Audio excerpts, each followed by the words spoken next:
Lee Dong-jin is a gifted and highly intuitive data prospector with exceptional insight. With just one glance, he can accurately deduce someone's age and wealth. At a casino, he quickly identified a target, a blue-collar man in a plain shirt, not a regular, who was on the verge of losing all his money, but was becoming increasingly reckless instead of stopping. Seeing this, Lee Dong-jin calmly instructed a waiter to offer the man complimentary food and lodging to take a break and clear his head. Normally, casinos aim to drain gamblers' wallets, but Lee Dong-jin had a unique perspective.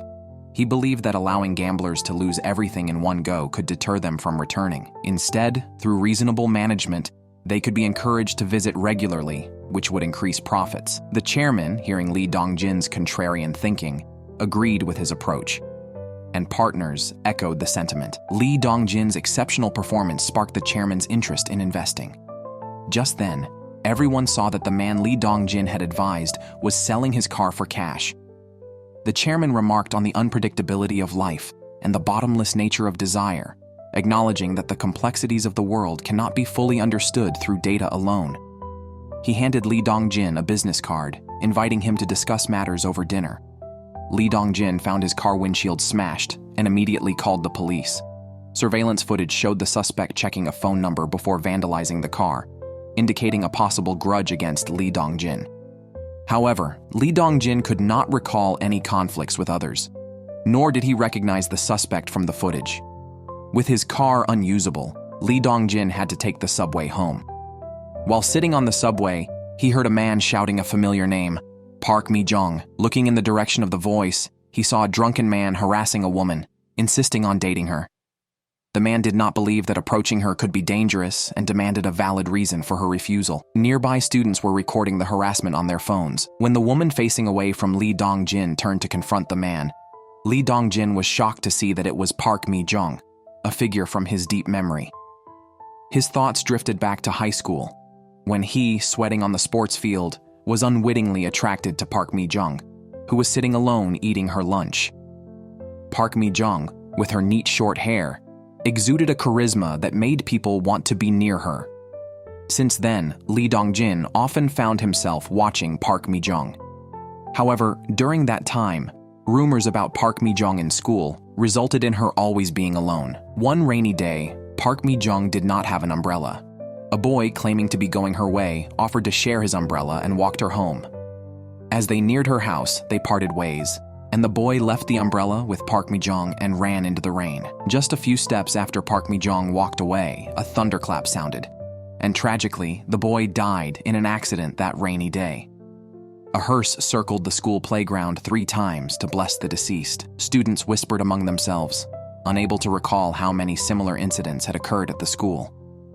After returning to the classroom, they avoided Park Mi-jeong, clearly distancing themselves from her. Lee Dong-jin, who secretly watched over Park Mi-jeong, noticed her tear-stained face. Students privately speculated that the school's accidents were all connected to Park Mi-jeong. There was a rumor that anyone involved with Park Mi-jeong was cursed, following an incident where a senior student died from a hornet sting while she was present. Consequently, they called Park Mi-jeong the witch behind her back. Lee Dong-jin defended Park Mi-jeong, arguing that conclusions should not be drawn based on hearsay. Whether Park Mi-jeong was at the scene or the accidents occurred near her home could not definitively link her to the incidents. Later, during a school trip, Lee Dong-jin, responsible for photography, captured Park Mi-jeong reading alone and secretly took her picture with his last film. While reviewing the photos, Lee Dong-jin saw a classmate who shared classes with Park Mi-jeong fall and injure his leg. The teacher had to carry him to see a doctor. Park Mi-jeong stood up in shock, trembling as if overwhelmed by fear.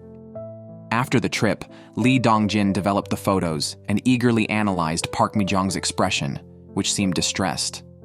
The next day, the injured boy came to school on crutches, gave Park Mi-jeong a meaningful look, and warned other students to be wary of her.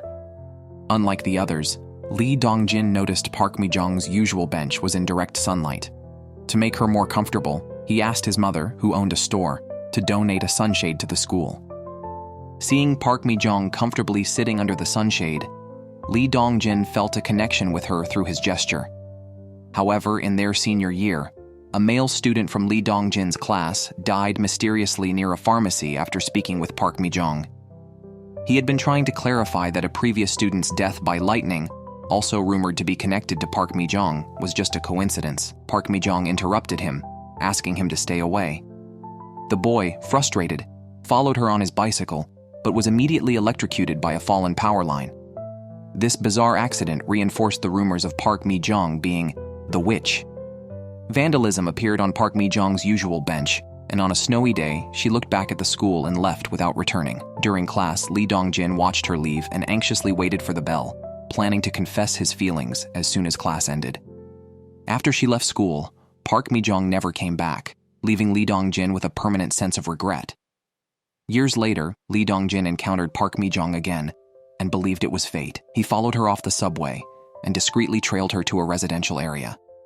He saw Park Mi-jeong feeding stray cats and murmuring to them, realizing she still lived under the shadow of a curse. Feeling conflicted, Lee Dong-jin followed her home. Lee Dong-jin believed that people destined to meet would always find each other again. The next day, he searched for subway harassment man online and found the video posted by the students. The video showed that after Park Mi-jeong got off, the harassing man tried to follow, but suddenly collapsed, clutching his chest. Lee Dong-jin met with his friend Kim Jung-hyuk, a detective, to discuss whether some people might inherently cause misfortune, like causing their team to lose at sports events, items selling out just as it's their turn, or machines breaking when they use them. Kim Jung-hyuk thought these phenomena were just coincidences. Lee Dong-jin wondered if someone could be entangled in a sort of curse of death, and if identifying this rule could break the curse and save them from misfortune. Park Mi-jeong was once a lively and cheerful girl with a bright smile. However, fate had been cruel to her. As a child, a boy cut her hair elastic, and the next second, he fell into a sewer. A boy who admired her and brought her flowers was hit by a car right after giving them to her. Park Mi-jeong naively thought these were just coincidences until high school, when a senior who reciprocated her feelings got into Korea University. He joyfully gave her his notebook and confessed his feelings, saying he would wait for her at university. The next second, he collapsed and convulsed. Using her judgment, Park Mi-jeong realized it was a hornet sting. After recovering, the senior left the village for university and never met her again. Meanwhile, rumors spread that his injury was because he spoke with her. A boy interrupted the girl's baseless speculations by giving Park Mi-jeong a box of milk, explaining that the senior's injury was an accident and not related to Park Mi-jeong. On her birthday, instead of the thoughtful gift she expected, her father gave her money, hoping she would invite friends for a meal and make more friends at school. To not worry her father, Park Mi-jeong lied about having friends. Fate's mischief did not cease. During a class, all 12 male students suffered food poisoning, while the girls were unaffected. Suspicion once again pointed to Park Mi-jeong, with classmates convinced that she was connected to the incident. From that day, Park Mi-jeong carried a heavy burden of guilt and began to fear interacting with others. During a school trip, a boy offered Park Mi-jeong a drink as a pretext to confess his feelings.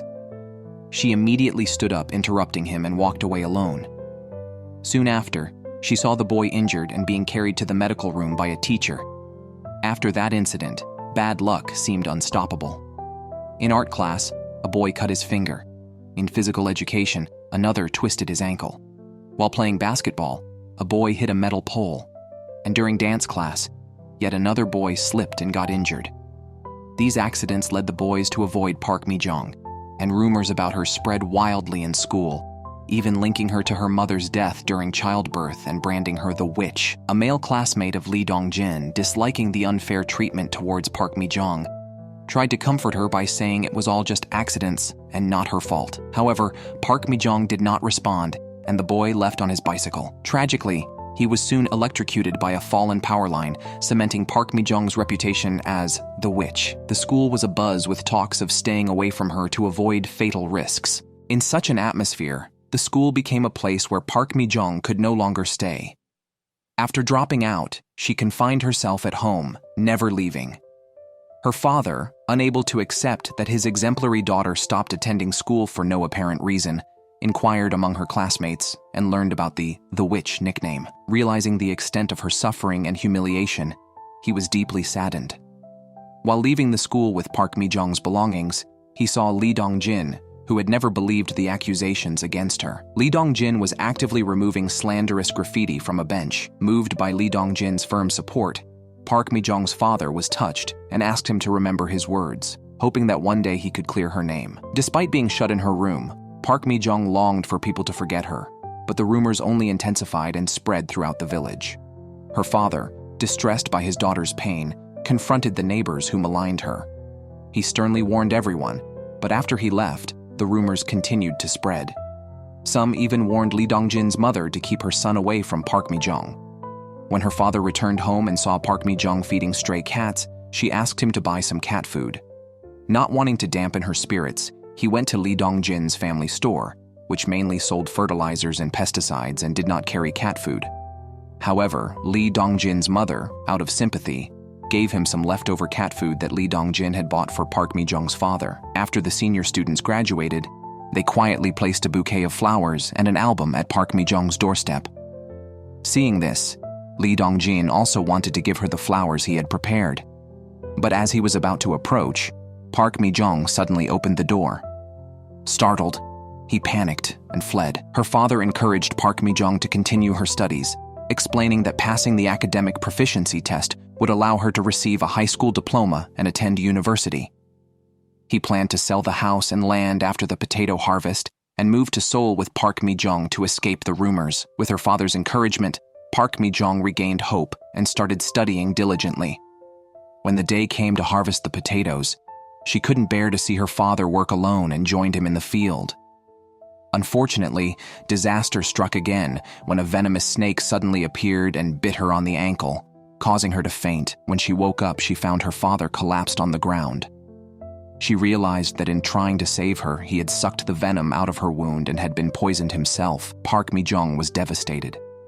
She screamed for help, but her father, knowing he was dying, used his last strength to stop her from calling for help, urging her to go to the hospital instead. He feared that if people found out, she would be blamed for his death. Park Mi-jeong, heartbroken, pretended to agree to go home, not having the heart to tell her father that neighbors had heard her screams and were approaching. Eventually, her father died in Park Mi-jeong's arms, leaving her an orphan. People blamed her, calling her the witch who even killed her own father.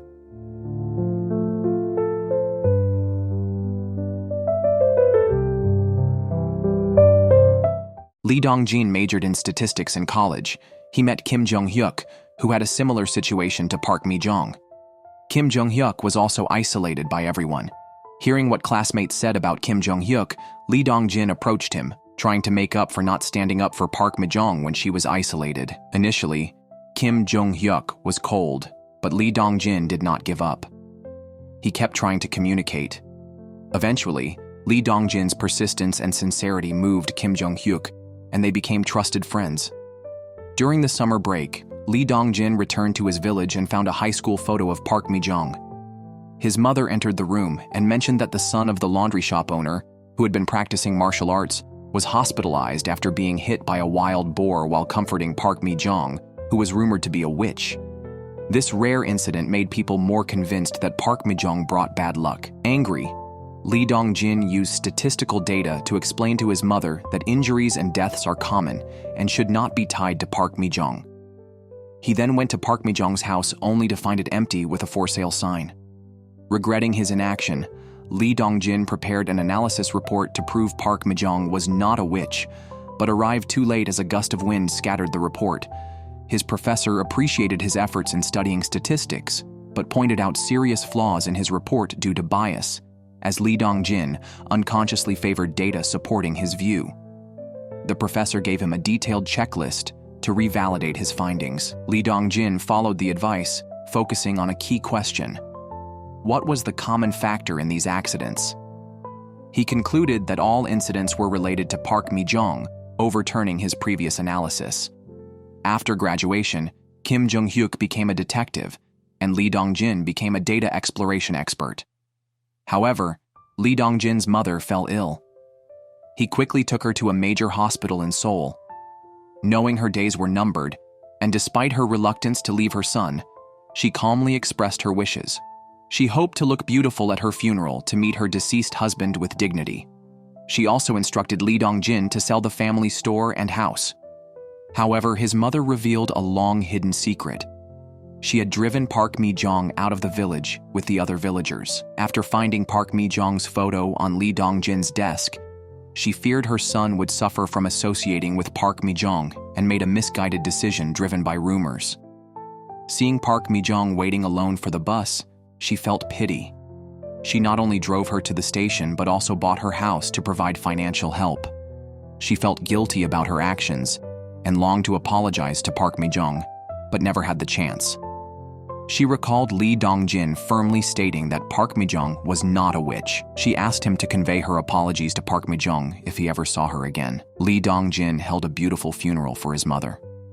While sorting her belongings, he found the books and unfinished statistical reports he had once intended for Park Mi-jeong, which his mother had secretly picked up and read. She did not understand the complex formulas and was unaware of the report's flaws, but she believed in Lee Dong-jin's conclusion that Park Mi-jeong was innocent. With this belief, she hoped to meet Park Mi-jeong again to atone for her past mistakes.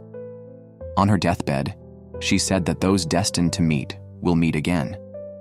Now reunited with Park Mi-jeong, Lee Dong-jin vowed to prove once more that she was not a witch and not to continue the regret. Park Mi-jeong, to avoid bringing so-called bad luck to others, confined herself to a small rental place. She only ventured out at night when others were asleep. In that tiny room, she was unsure whether she was shutting out the world or if the world had forgotten her. To make a living, she translated travel shows. The only person she interacted with was Heo Yoon-sil, who cared for Park Mi-jeong's well-being, occasionally visiting her home to share a meal.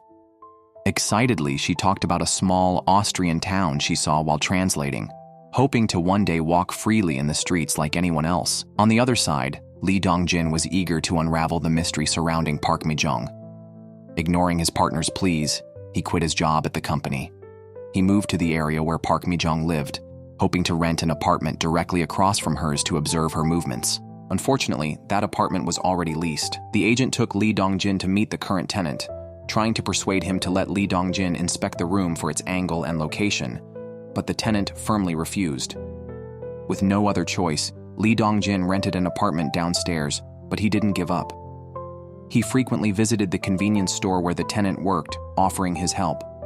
Eventually, the tenant was moved by Lee Dong-jin's persistence and allowed him to visit the room. Seizing the opportunity, Lee Dong-jin offered to pay 3 months' rent and cover all moving expenses if the tenant would swap apartments. After some consideration, the tenant agreed. Lee Dong-jin then moved into the apartment opposite Park Mi-jeong's. That day, Lee Dong-jin suddenly received a call from the police informing him of a man named Lee Jung-ho, who used to run a small paper cup factory. Due to poor management, the factory was on the brink of bankruptcy. Lee Jung-ho had applied for a loan to save it, but changes in bank policies led to the loan being denied, and the factory went bankrupt. In anger and despair, Lee Jung-ho caused a scene at the bank. A bank employee told him that the loan system was developed by Lee Dong-jin's company, which featured his photo on its homepage. Now, Lee Jung-ho was on the run, and the police feared he might seek revenge on Lee Dong-jin, so they informed him of the situation. After understanding the situation and leaving the station, Lee Dong-jin asked which department he should contact to repair a streetlight. The light at the alley's entrance was flickering, and he worried it might inconvenience or endanger Park Mi-jeong at night. After getting an answer, he drove home. Unexpectedly, as soon as he stepped out of his car, he was attacked by Lee Jung-ho, the man the police had just warned him about. Lee Dong-jin understood the reasons for his assailant's resentment. He did not fight back but endured the attack until Lee Jung-ho calmed down. Hearing Lee Jung-ho's stomach growl, Lee Dong-jin offered to buy him dinner and explained his job involved calculating data for programs, never thinking it would indirectly harm Lee Jung-ho. Lee Jung-ho lamented that the factory's closure affected the lives of his employees, forcing him to send his children to live with relatives and leaving him homeless and despondent, surviving only on his resentment towards Lee Dong-jin. However, he knew that the factory's bankruptcy was not Lee Dong-jin's fault. Instead, his hatred for Lee Dong-jin had given him the strength to keep going. To help Lee Jung-ho out of his difficulties, Lee Dong-jin asked the casino president to provide him with a job to help him settle temporarily and have time to consider his future. Like always, Park Mi-jeong came downstairs to feed the stray cats. She was pleasantly surprised to find that the flickering streetlight had been fixed. She spoke softly to the cats, mentioning how they also struggle daily to avoid humans and only appear when they see her, as if she really was the witch people claimed her to be. Hidden by the wall, Lee Dong-jin overheard her words and felt a deep sympathy for her. Park Mi-jeong seemed like a princess confined in a castle, having lost control over her own life. Lee Dong-jin vowed to find a way at any cost to break the curse on Park Mi-jeong and allow her to live a normal life. The next day, Lee Dong-jin returned to the village where he and Park Mi-jeong had grown up, determined to start his investigation about her there. He went to the school where the bench Park Mi-jeong often sat on was still there. He opened the school's archive room, hoping to find crucial clues to solve the mystery surrounding Park Mi-jeong. Lee Dong-jin visited the village chief to retrieve the keys to his old house. During a casual chat, the chief advised him to sell the house if he wouldn't return for a long time. The area near Park Mi-jeong's home is being developed into a resort, causing local property prices to rise. Suddenly, Lee Dong-jin asked if any strange events had occurred in the village recently. The chief replied that nothing unusual had happened since Park Mi-jeong left. The last incident involved the son of a laundromat owner being injured by a wild boar. Lee Dong-jin met with him to learn more. He said that after Park Mi-jeong's father had an accident, he went to comfort her with bread as he secretly loved her. He wanted to confess his feelings but lacked the courage, and while leaving, he encountered a wild boar and was severely injured. Lee Dong-jin then gathered former classmates to learn more about past incidents. He heard that another classmate was injured by a motorcycle after giving Park Mi-jeong candy, and then mysteriously transferred schools. Lee Dong-jin asked a male classmate to investigate his whereabouts and asked others to help collect data on all incidents surrounding Park Mi-jeong. He wanted to understand the cause of the supposed curse on Park Mi-jeong. In the archive room, Lee Dong-jin photographed all school incident records during Park Mi-jeong's school years and summarized them overnight in a table. He discovered a significant increase in accidents and deaths during her time at school, with most injuries centering around Park Mi-jeong. The data pointed again to a curse affecting her. Undeterred, Lee Dong-jin listed the injured classmates and decided to visit each to inquire if their accidents were related to Park Mi-jeong. He found that all injuries occurred within a 10-meter radius of her. After organizing the information, he identified several patterns: being in the same space, talking, knowing her, and confessing feelings to Park Mi-jeong. Meeting all these conditions resulted in death, but these were predicated on having affection for her. Injuries occurred without confessions. Confessing led to a risk of death. Just as Lee Dong-jin reached his conclusion, his classmate Do-yoon visited him. She confessed that she had spread rumors of Park Mi-jeong being a witch because she was jealous of a senior who liked Park Mi-jeong. Do-eun wanted Lee Dong-jin to convey her apology to Park Mi-jeong and informed him that the senior had a university connection with Park Mi-jeong, suggesting he investigate her college years. The next day, Lee Dong-jin found his senior, who told him that Park Mi-jeong had dropped out of college soon after enrolling. Before leaving, he heard she almost killed a movie theater ticket seller. Lee Dong-jin went to find the ticket seller, who told him that Park Mi-jeong used to come to watch movies late at night when no one else was around. After a few visits, he developed a liking for this unique girl and often chatted with her. Eventually, he confessed his feelings to Park Mi-jeong. Lee Dong-jin was surprised to find that the ticket seller had not died. He wondered why and noticed the name tag of the ticket seller, who then revealed he used a nickname instead of his real name, meaning Park Mi-jeong only knew his nickname. Lee Dong-jin realized that knowing someone's real name could be dangerous if Park Mi-jeong knew it. He then went to the window to measure the distance from his house to Park Mi-jeong's house to see how close he could be without danger. He found it was about 10 meters from her room. After measuring, Lee Dong-jin tried to retract the measuring tape, but it got stuck. Just then, Park Mi-jeong appeared on the balcony drinking coffee. Lee Dong-jin quickly retracted the tape manually. Looking at Park Mi-jeong walking on the balcony, he felt attracted to this lonely, cold girl. The next moment, the tape retracted automatically, injuring Lee Dong-jin. He confirmed that being within 10 meters of Park Mi-jeong was dangerous. The next morning, Park Mi-jeong was weeding in her small garden when Heo Yoon-sil's aunt, the landlord, visited. The aunt subtly complimented Park Mi-jeong's beauty and youth, saying she shouldn't confine herself at home, wasting her time. She then suggested Park Mi-jeong meet a suitor she had arranged for a romantic relationship.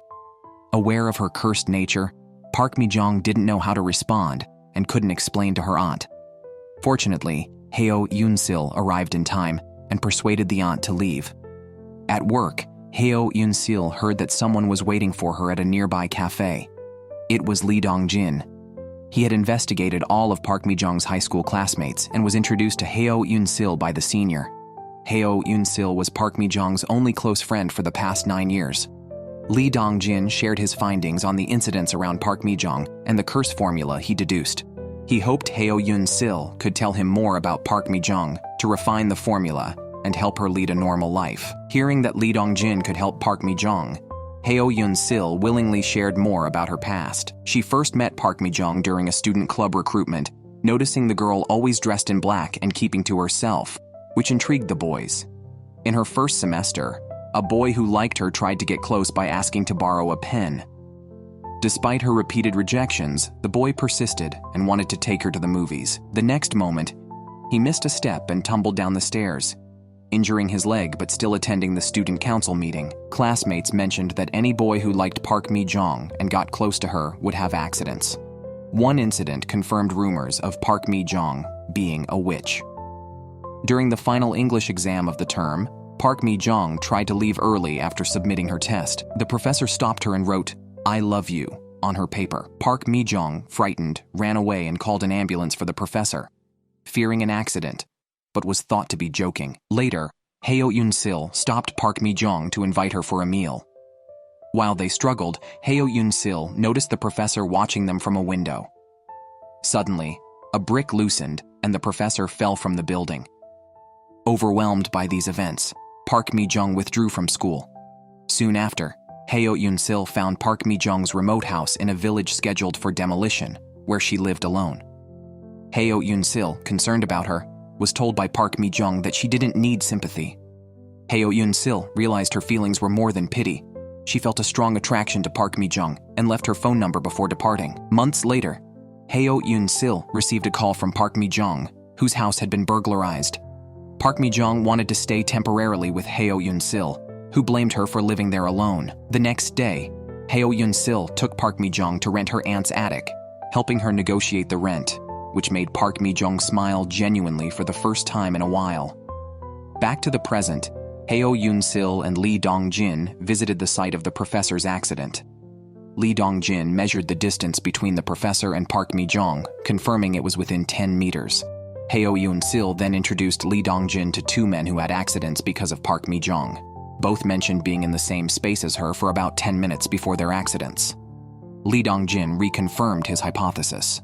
To avoid memory errors, he decided to verify the formula himself, now knowing that Lee Dong-jin also liked Park Mi-jeong. To help him, Heo Yoon-sil informed him that a local supermarket delivered goods to Park Mi-jeong's house every Tuesday. Lee Dong-jin applied for a delivery job at the supermarket. The manager, impressed by his excellent resume and sensing his trouble, agreed to let him work part-time on Tuesdays. Soon, Lee Dong-jin arrived at Park Mi-jeong's house, using the need for a signature on the delivery slip as an excuse to get her to open the door. They stood less than 10 meters apart, ready to test the formula by staying longer than 10 minutes.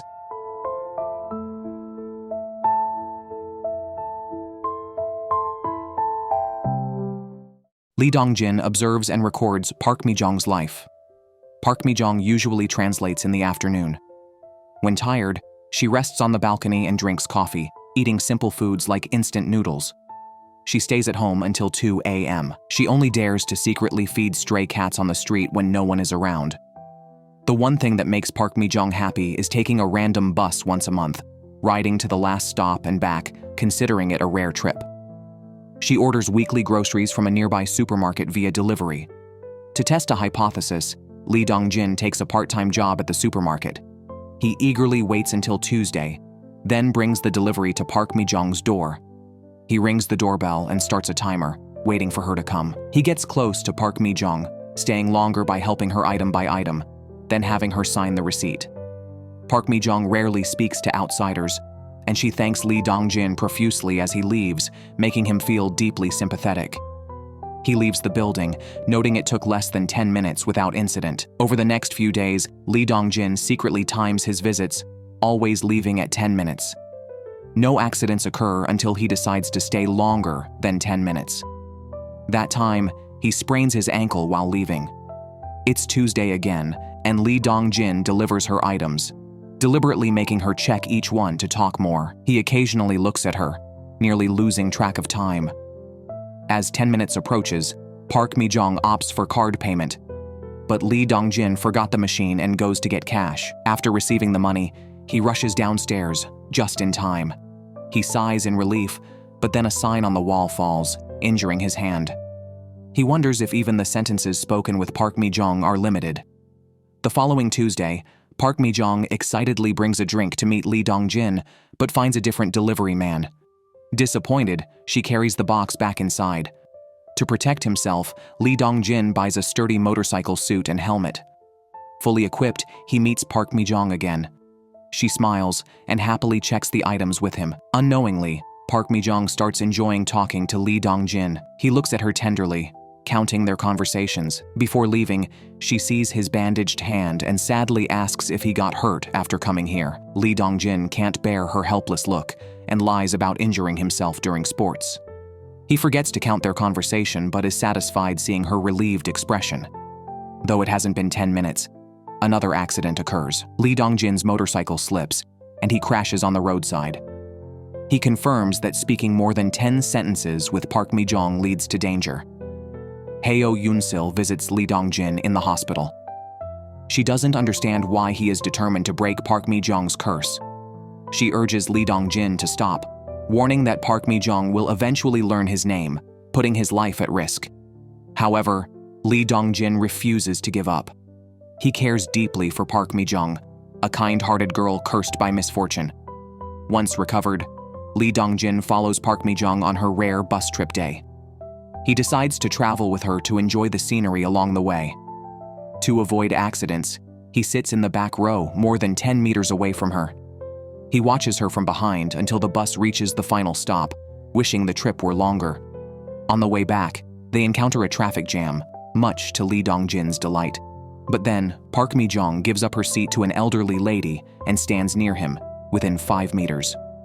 Lee Dong-jin quickly notes the time, planning to get off at the next stop. However, the bus gets stuck on a bridge. Time passes slowly as Lee Dong-jin observes ominous lightning and dangerously hanging steel rods from a nearby truck. Feeling an increasing sense of danger, he jumps out of the bus. As he lands, his hat falls off, and Park Mi-jeong sees him, calling out his name. Lee Dong-jin looks at Park Mi-jeong from 10 meters away, after more than 10 minutes, breaking too many rules at once. Fortunately, he had prepared for this. Believing in science and statistics, he jumps off the bridge, hoping for safety despite no records of lightning strikes over the Han River. In high school, Lee Dong-jin and Park Mi-jeong often exchanged glances.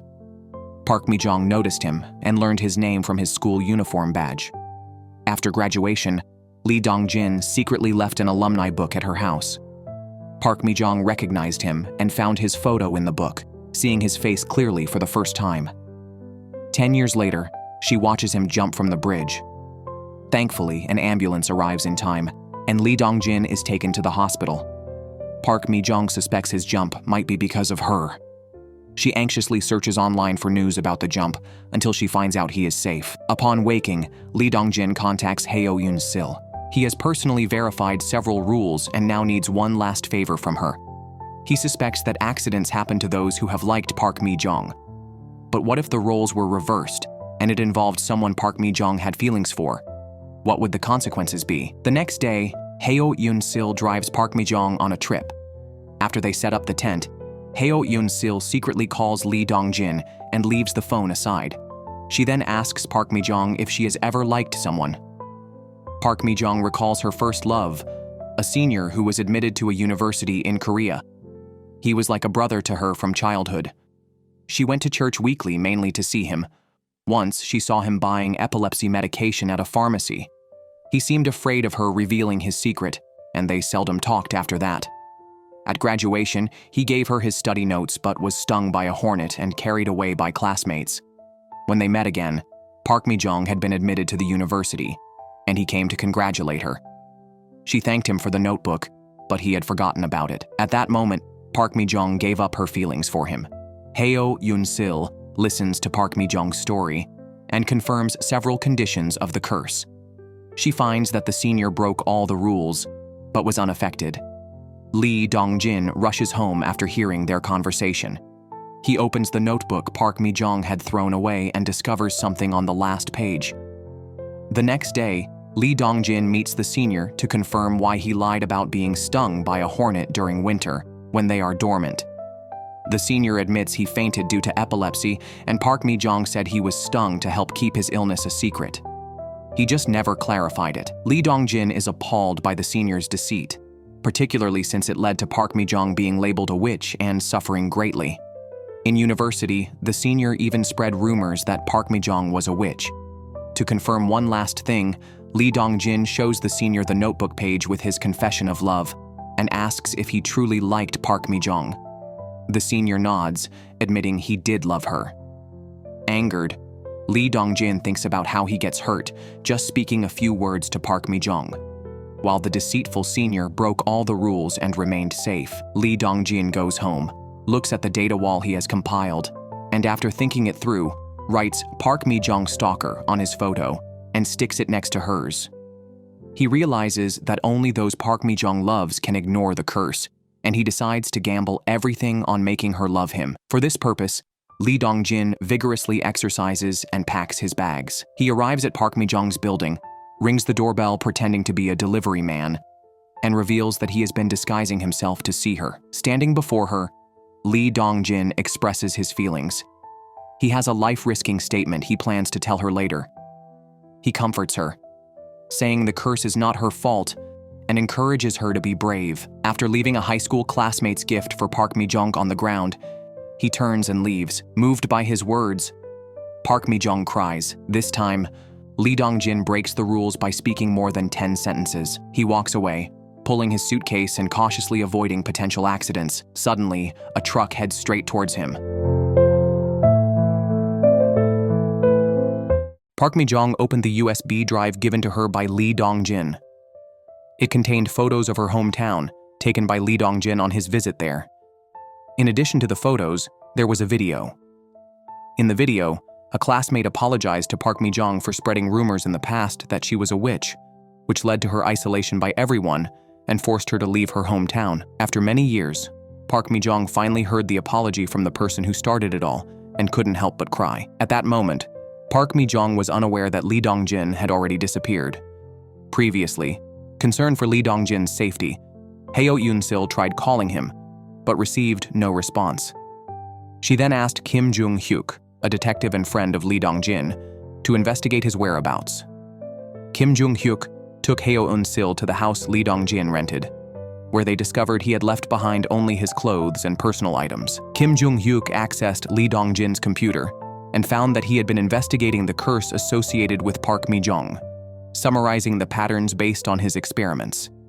The last entry revealed that the only variable in the curse was Park Mi-jeong's intentions. Understanding Lee Dong-jin's thoughts, Kim Jung-hyuk approached Park Mi-jeong with an analysis report Lee Dong-jin had written years ago, proving she was not a witch. Touched by the thought of Lee Dong-jin's efforts over the years, Park Mi-jeong felt deeply moved. Kim Jung-hyuk led Park Mi-jeong to Lee Dong-jin's room, explaining that Lee Dong-jin never cared whether or not she was a witch. His investigations were merely a means to find a way to love her. After sharing what he knew about Lee Dong-jin's whereabouts, Kim Jung-hyuk left Park Mi-jeong to reflect and learn about Lee Dong-jin.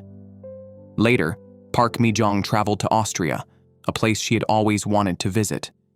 There, she finally met Lee Dong-jin.